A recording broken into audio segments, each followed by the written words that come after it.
j'espère que vous allez bien. Aujourd'hui on va se retrouver avec une vidéo customisation.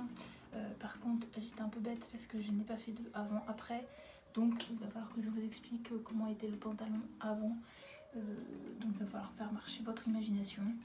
Je suis désolée. Sinon, mon chat est là. Elle nous accompagne. Elle a décidé de se mettre là quand j'ai voulu tourner. Donc voilà, elle va rester avec nous. Hein, elle va rester avec nous. Donc si j'ai du mal à me concentrer, c'est normal parce que je l'aime trop et je vais tout le temps la caresser, donc je suis désolée à l'avance. Bref, avant de commencer, n'hésitez pas à vous abonner à ma chaîne, me laisser un petit pouce bleu à la fin de la vidéo si elle vous a plu, et n'hésitez pas à me suivre sur mon compte Instagram juste ici, c'est TheLiam tout simplement. J'ai un autre compte aussi plus axé sur le vintage, les friperies, tout ça, le upcycling, tout ça. Donc ça va bien avec ce que je vais vous présenter aujourd'hui, et c'est la pose vintage, la pose P-O-S-E. Donc voilà, on peut commencer, je vous laisse avec le générique et je vous retrouve juste après.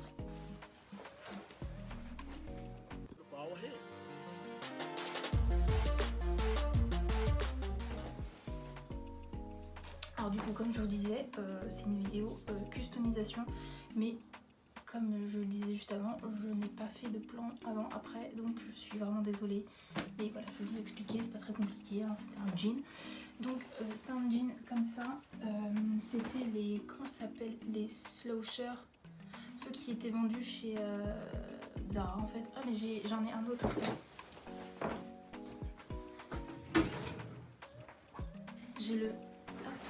J'ai le même en fait, mais en version kaki en fait. Donc si je peux vous montrer à quoi ressemble le jean là juste avant en fait.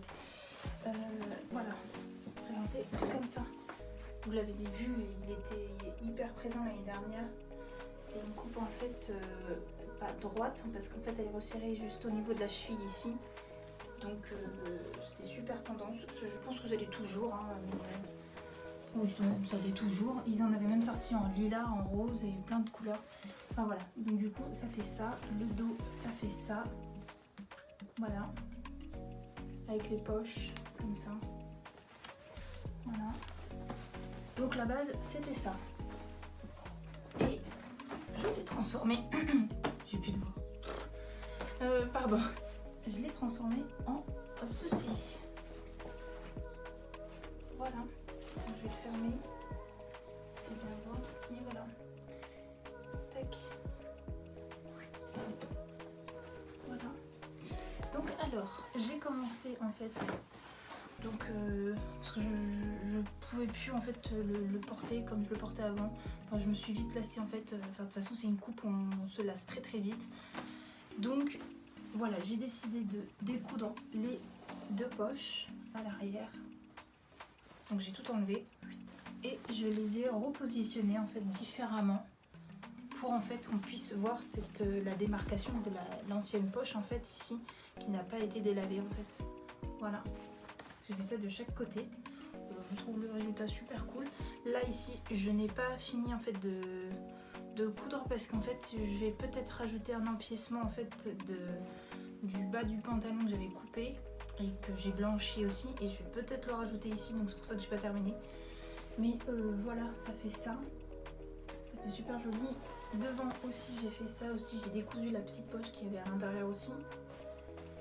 Et ensuite je me suis attaquée au bas du pantalon. J'avais vu ça en fait sur le compte d'Astrid, en fait je vous mettrai le compte Instagram, et elle voulait faire un pantalon comme ça délavé mais à la moitié. Et je trouve ça super cool, et je me dis, vu que je suis en customisation de mon pantalon, je vais le faire, en tant qu'à faire on va essayer.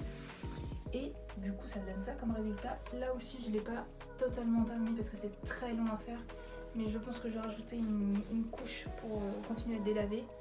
Donc en fait j'ai juste pris de l'eau de javel pure pour que ça aille beaucoup plus vite, parce que j'ai essayé avec sur des bouts de chute en fait du pantalon. Ça fonctionnait pas super bien de l'eau et l'eau de javel, c'était pas top, donc j'ai fait comme ça, j'ai mis pur et ça a très très bien marché. Et du coup pour le bas, j'ai oublié de vous dire, le bas en fait ici j'ai coupé aussi, par rapport à l'autre, ça se voit. J'ai coupé, enfin si ouais c'est tout ça en fait. Ouais, j'ai coupé à peu près tout ça et je me suis amusée à tout l'effilocher. Donc voilà, avec un découseur, je crois que ça s'appelle comme ça. Voilà, j'ai tout effiloché comme ça, sur l'arrière aussi. Je trouve ça super joli. De l'autre côté aussi, je l'ai fait aussi. Ça fait trop beau, j'adore. Trop beau. Ah, voilà, je l'aime énormément ce pantalon. Je vais vous mettre en fait des inspirations de cet effet-là en fait comme ça. Et il y en a vraiment beaucoup et c'est vraiment on va dire la tendance un peu de cet été de délaver comme ça ces jeans. Et je trouve ça trop joli. J'aime trop. Je vais vous montrer juste après porter aussi. Mais il est trop beau. Mais je pense que oui, je vais continuer à le blanchir encore parce qu'il y a encore quelques endroits qui sont comme ça, encore un peu bleu. Donc je pense que je vais continuer. Et peut-être que je m'attaquerai peut-être aux poches. J'en ferai un petit peu de les éclaircir aussi peut-être. Je sais pas encore. Mais voilà, ça donne ça déjà. Je le trouve trop beau. Joli. Et c'est simple à faire en plus, vous pouvez prendre un jean de chez vous et le faire vous-même. J'en ai trouvé plein sur Vinted. Je pense qu'aussi je vous les mettrai dans la barre d'infos. Plein de jeans que j'ai trouvé pour pas très cher, genre 3 €, 5 €. Et je pense que je vais en commander et puis m'en faire. Et comme ça je pourrais continuer à les customiser. Mais pareil, je cherche des coupes vachement droites, un peu large aussi. Je veux pas de slim parce que sinon ça n'a pas d'intérêt, ça fera pas beau. Et voilà, je pense que je ferai ça. Ça va bien m'occuper, je pense aussi. Donc voilà, je vous fais plein de bisous. Comme je le disais au début, n'hésitez pas à me laisser un commentaire, me laisser un petit pouce bleu, ça fait toujours plaisir. N'hésitez pas à vous abonner aussi. Et voilà, je vous fais plein de gros bisous et je vous dis à la prochaine.